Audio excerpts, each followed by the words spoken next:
In this video, I will be showing you how to use the sparkle icon in Gamma AI. Let's get started. I'll begin on the home dashboard and open my project.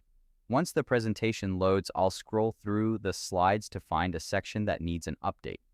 I hover over the card and click the sparkle icon on the left to open the Edit with AI agent. I'll select the option to make this content longer to add more technical depth. You can see the AI agent processing the request and expanding the section in real time. I'll review the modified version against the original in the sidebar and then apply the changes. Next, I'll use the sparkle icon again on another card to simplify the language. Beyond just editing, I can also use the AI to insert new sections. I'll type a prompt to add a new card between sections 2 and 3 that explains the difference between narrow and general AI.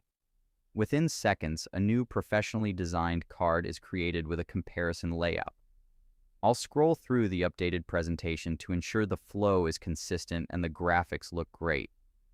It makes the editing process incredibly fast and intuitive. And there you have it. That's the complete process of using the sparkle icon in Gamma AI. If you found this walkthrough helpful, please consider liking the video and subscribing for more quick tips and tutorials.